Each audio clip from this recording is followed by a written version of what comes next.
Hi Scorpio, here is a general look at your solar chart for July 2012. Now, there's a lot going on for us all in July, and they're not easy energies at all, but actually there's some nice energies around for you. This month the Sun has entered a more adventurous, expansive area, which tends to encourage more opportunity for you to take your attention off the small stuff, get the overview, break out of the rut, break the mold, get out there.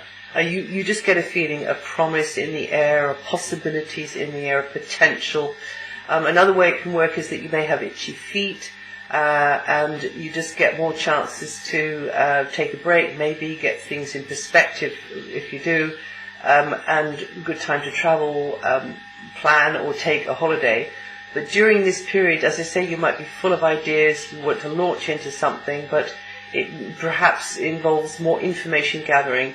Also, you being the student, you learning from others, but as a matter of fact, you can also be the one that is the teacher to somebody else, the advice giver to somebody else as well. It's a good moment for you to test the waters on something, to try something out and see how it goes. And also a good moment to be putting the word out to people across a wider stage, it's always good to get recommendations that go from word of mouth actually. But if they don't know you're there, they don't know you're there. So however it is for you, you're more likely to access a place outwardly or inwardly where you can zoom out, get the eagle eye view and refresh your spirit. Now there's going to be a new moon in a very good angle to your sun sign on the 19th. That new moon is in Cancer, a very strong place for the moon. And it should help you to get the ball rolling on things and to get your feeling of this potential being there in some way. Venus is in a great place for you, and she's in a long transit. She's in an area which could manifest as you getting on better materially and financially, and it could be in a minor way, but it can also be in a major way. So for some of you, it could mean that you get a good deal or you shake hands on something with someone because it feels very much as though in certain relationships you could do better financially and materially. And it's a good time to collaborate and to pool resources. Also, emotionally and romantically, for some of you, your deeper feelings can be touched. Things could become more intimate or just more involved in a personal, closer, in a personal or professional relationship, but particularly in a personal relationship. But in either relationship, you just are likely to feel that there's a more riding on how well you're getting on together and how well you've got to keep communications going so that you can understand what each side's expectations are. But as I say, it is a good time to pool resources, and I think there will be enough help there for you materially or emotionally to keep you happy. Another way it can work is that you're mapping out a game plan, you're thrashing out a scheme or a project for the future. And as I say, Venus will be there until August 2012. Now, on top of that, you've got Jupiter in the same area, which both of those planets could potentially do great things for you, but Jupiter's staying there much longer. Jupiter came in there on the 12th of June and will stay there until June next year. So Jupiter's action unfurls and unfolds a lot more slowly, this huge planet, as it rolls through that area. But at this time now, you've got the two of them together, so the planet of expansion and abundance, Jupiter, is with the planet of ease and flow and harmony and balance in this very materialistic financial area for you, Scorpio. So that is very good news for you in whatever way you want to use it over that period, particularly until August. But also you will still have Jupiter there after August into next year. Now, the position of Mercury at the moment means discussions and correspondence and ideas may be quite formal in some cases, or be centered around where you're going from here with your life. It may be in a professional sort of environment, maybe about career, life direction, new enterprises, or those who can facilitate your aims. They're all highlighted. You may be socializing more in a kind of professional sort of environment.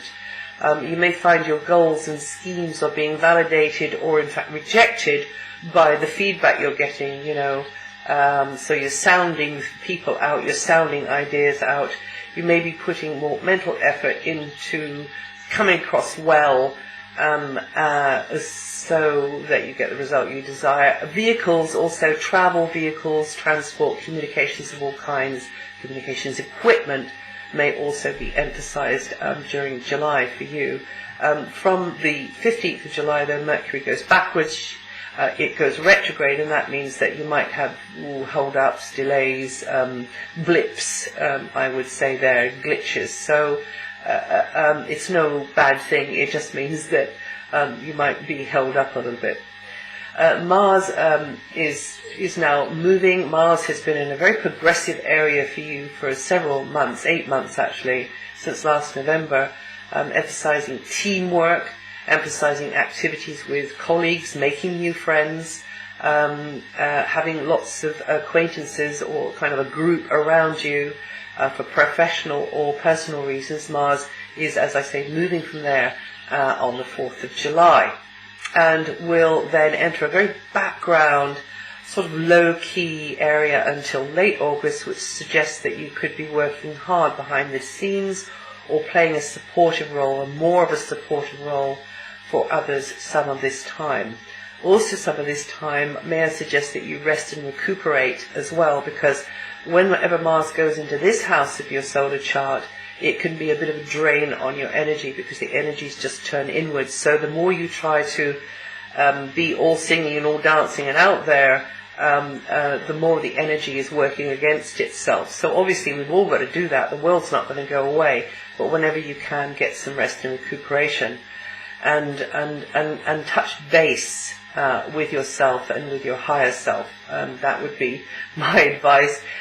So meditation, contemplative sort of pursuits, and definitely a time when you should be firmer about your boundaries, your space.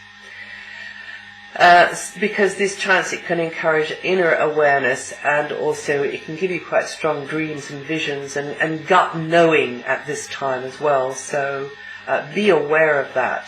And also be aware, those of you who are into this stuff, that the ability for you to manifest what you want may be stimulated, and you can work on shaping your future by utilizing this powerful tool called the law of attraction.